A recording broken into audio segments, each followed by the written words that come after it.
నమస్కారం. టీవీ7 న్యూస్ కి స్వాగతం. ముందుగా ముఖ్యాంశాలు.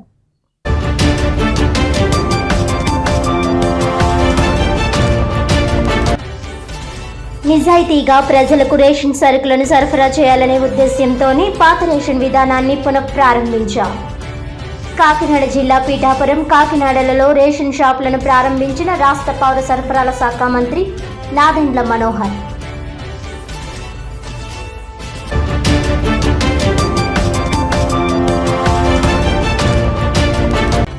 ప్రజా ఫిర్యాదుల పరిష్కార వేదిక కార్యక్రమంలో అందిన వినతులకు సత్వరమే తగిన పరిష్కారం చూపాలి. పీజీఆర్ఎస్ కార్యక్రమంలో కాకినాడ జిల్లా కలెక్టర్ షాన్ మోహన్.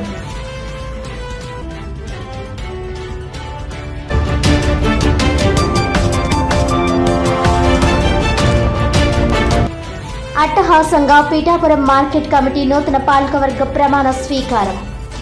పీఠాపురం వ్యవసాయ మార్కెట్ అభివృద్ధికి నూతన పాలకవర్గం చిత్తశుద్ధితో కృషి చేయాలన్న పౌర సరఫరాల శాఖ మంత్రి నాదెండ్ల మనోహర్.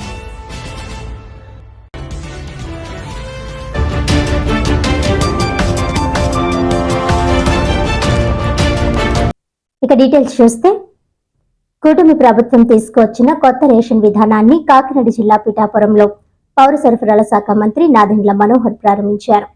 స్వయంగా లబ్ధిదారులకు రేషన్ అందజేసి ప్రస్తుతం అవలంబిస్తున్న రేషన్ విధానంపై వివరాలు అడిగి తెలుసుకున్నారు. ఈ సందర్భంగా మంత్రి మాట్లాడుతూ, గత ప్రభుత్వం ప్రవేశపెట్టిన రేషన్ వాహనాల ద్వారా నేరుగా మాఫియా చేతుల్లోకి రేషన్ బియ్యం వెళ్లేవని అన్నారు. యాప్ ద్వారా పెన్షన్లు అందజేసిన విధంగానే రేషన్ వస్తువులు పంపిణీ కోసం తయారు చేసిన ఒక కొత్త యాప్ ద్వారా సరుకులు పంపిణీ చేయబోతున్నట్లు తెలిపారు. దీని కారణంగా ప్రతి గంటకి ఎన్ని నిత్యావసర వస్తువులు లబ్ధిదారులకు చేరాయో అనే వివరాలు ప్రభుత్వానికి తెలుస్తాయని అన్నారు.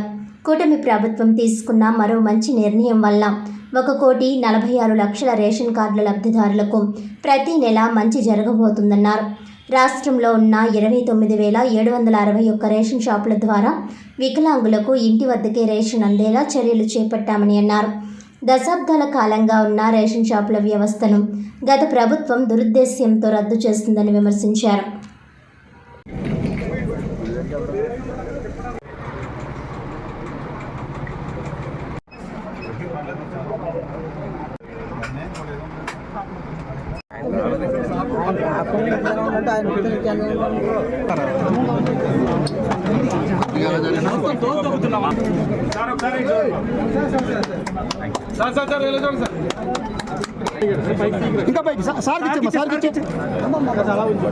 నువ్వు నెత్తి మీద మరీ గుచ్చిపోతుందిరా రమణ.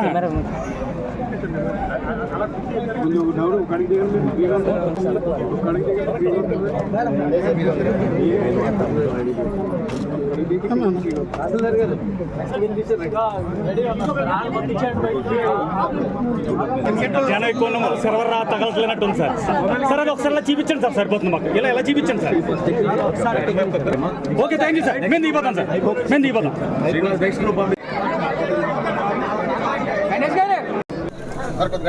ఒక పండుగ వాతావరణంలో మా కూటమి ప్రభుత్వం తీసుకున్న ఒక ముఖ్యమైన నిర్ణయం, గౌరవ ముఖ్యమంత్రి గారు చంద్రబాబు నాయుడు గారు, అదేవిధంగా ఉప ముఖ్యమంత్రి గారు పవన్ కళ్యాణ్ గారి సూచనలతోటి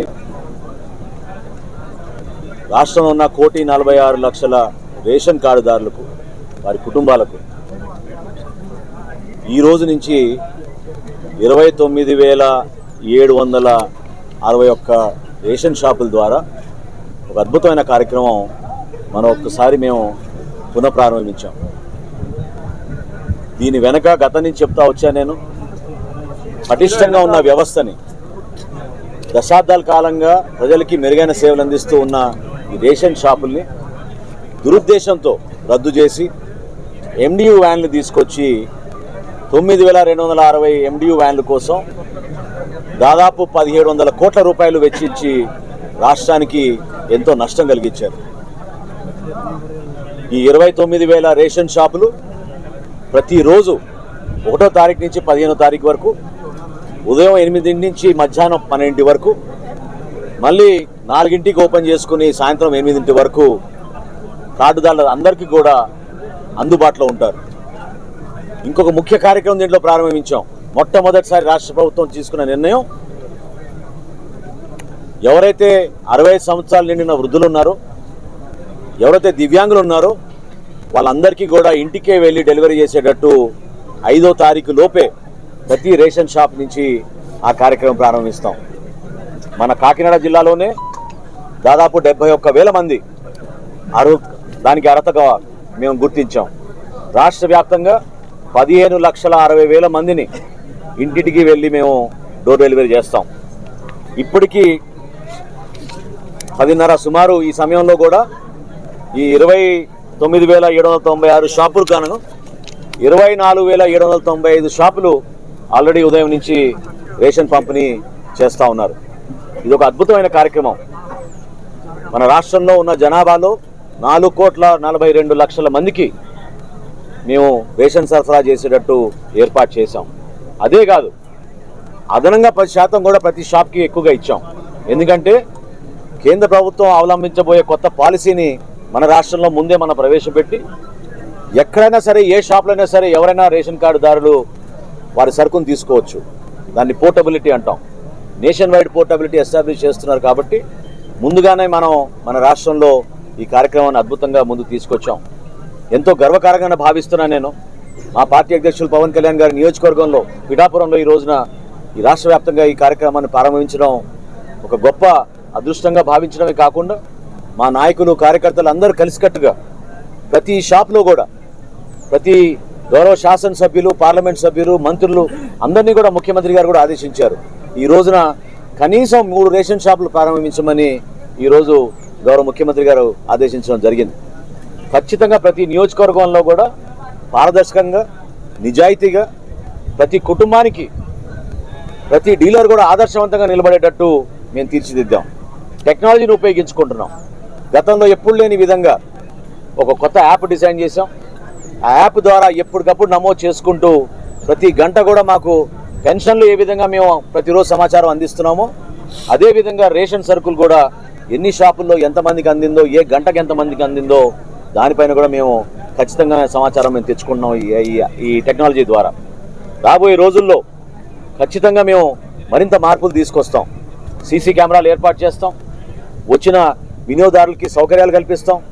ఈ షాపుల ప్రాంతంలో పారిశుద్ధ్యత గురించి అక్కడ ఉన్న డీలర్లకి ఈ వ్యవస్థ పైన వాళ్ళకి పూర్తి అవగాహన వచ్చేటట్టు, ఎవరైనా ఇబ్బంది పడితే అక్కడే మేము పోస్టర్ పెట్టి జాయింట్ కలెక్టర్ గారి నంబరు, మా డిఎస్ఓ నంబరు, తహసీల్దార్ నంబరు, ఆ షాపు డీలర్ పేరు కూడా, ఆయన ఫోటో, ఆయన నంబర్ కూడా అక్కడ చాలా ప్రముఖంగా ప్రచురించి ఎవరికి ఎటువంటి ఇబ్బంది ఉన్నా కూడా దాంట్లో పెట్టమన్నాం. ఇదే కాదు, అక్కడ ఒక క్యూఆర్ కోడ్ కూడా పెట్టాం. ఆ క్యూఆర్ కోడ్లో ఎవరైనా సరే వాళ్ళ ఫోన్లో స్కాన్ చేసి వాళ్ళకి సమస్య ఉందని వాళ్ళు చెప్తే డైరెక్ట్గా మా కమిషనర్ గారి దగ్గరికి ఆ ఇన్ఫర్మేషన్ వస్తుంది.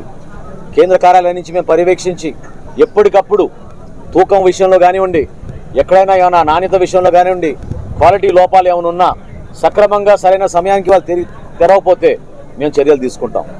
ఈ 65 సంవత్సరాలు నిండిన వృద్ధులకు, దివ్యాంగులకు సపరేట్ వాట్సాప్ గ్రూప్ ఏర్పాటు చేశాం. డీలర్లు ఖచ్చితంగా అక్కడ వెళ్ళగానే, వాళ్ళ ఇంటికి వెళ్ళగానే ఒక ఫోటో తీసుకుని మా కేంద్ర కార్యాలయానికి పంపిణీ చేశామని చెప్పి వాళ్ళు పంపించాలి. ఈ విధంగా మానిటర్ చేసుకుంటూ ఒక అద్భుతమైన కార్యక్రమానికి మరొకసారి శ్రీకారం చుట్టాం. గతంలో జరిగిన నష్టాన్ని మా కూటమి ప్రభుత్వం ఒక మంచి పరిపాలనతో ఒక మార్పు తీసుకురావాలని సంవత్సరం లోపే మేము చేసిన కార్యక్రమం. ఇన్ఫ్యాక్ట్ ఈరోజు మీరు గత సంవత్సరం మీరు గుర్తుపెట్టుకుంటే ఈ రోజున ఎగ్జిట్ పోల్స్ వచ్చినాయి. ఎగ్జిట్ పోల్స్లో చాలా క్లియర్గా ఒక మార్పు రాబోతోంది, మన రాష్ట్రంలో మంచి ప్రభుత్వం రాబోతుందని పత్రికలందరూ కూడా ఆ రోజు ప్రచురించారు, చూపించారు. ఆ విధంగానే మా పరిపాలన కూడా గౌరవ ముఖ్యమంత్రి గారి ఆధ్వర్యంలో ఖచ్చితంగా ప్రతి కార్యక్రమం, సంక్షేమం కానివ్వండి, అభివృద్ధి కానివ్వండి, ప్రజలకు అంకిత భావంతో చేసుకుంటూ ముందుకెళ్తాం. అధికార యంత్రాంగం కూడా చాలా సహకరించారు ఈ కార్యక్రమాన్ని ముందుకు తీసుకెళ్ళడానికి. ఎందుకంటే మామూలు కార్యక్రమం కాదు.